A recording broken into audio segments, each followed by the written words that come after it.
Okay, so here you can see the basic philosophy of our study.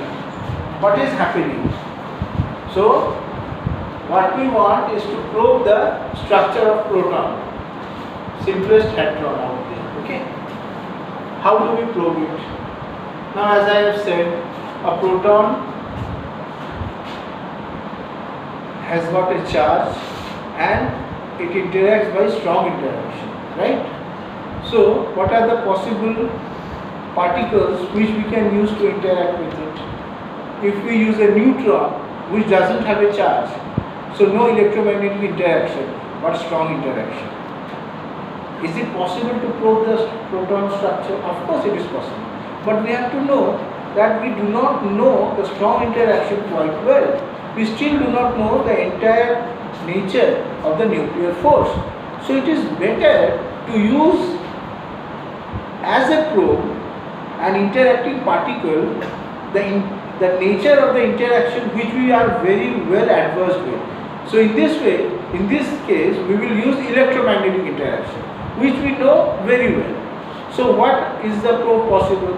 So in order to probe the structure of proton, which is a composite particle, basically, there are quarks and gluons inside. We have to use something which do not have any quark and gluon inside.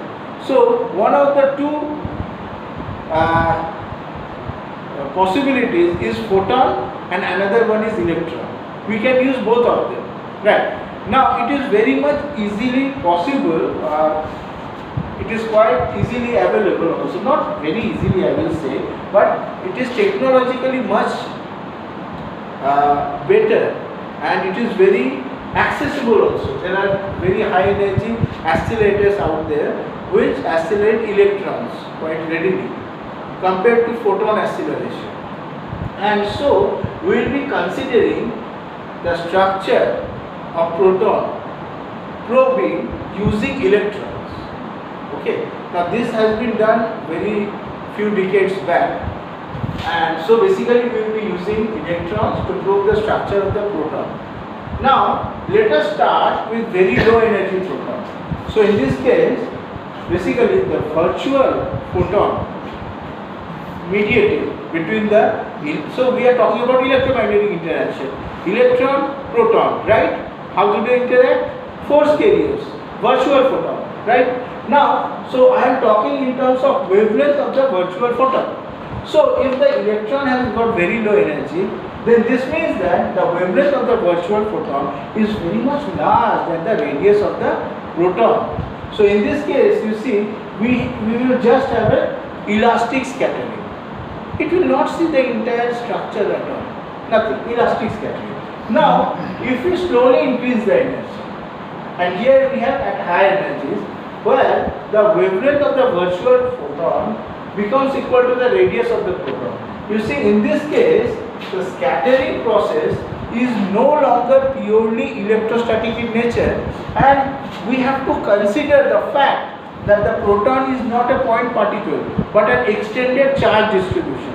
Also, the things which are inside the proton, the charged particles, they are not static, they are moving around. So this means that we have to consider the magnetic moment distribution as well. Okay, so this is what we have to consider in this case.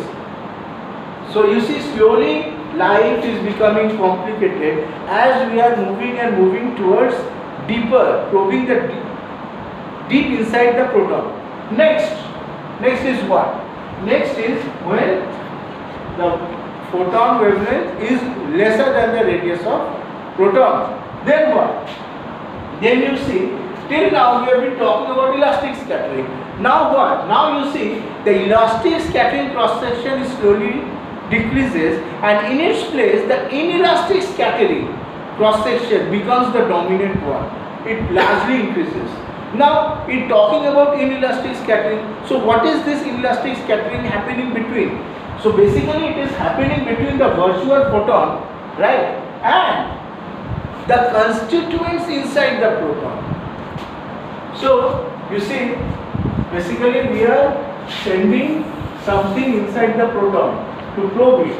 Now, as the wavelength becomes shorter and shorter, it can see the structure inside this, and as a result, it can directly interact with that. And this interaction is inelastic in nature. Now, if you go to even very more higher energies, then what will happen? So, suppose the wavelength of the photon is much lesser than the radius of the proton. Then you see, we will be able to entirely resolve the structure inside the proton, and it is observed that this simple proton is basically a sea, samudra of very strongly interacting quarks and gluons.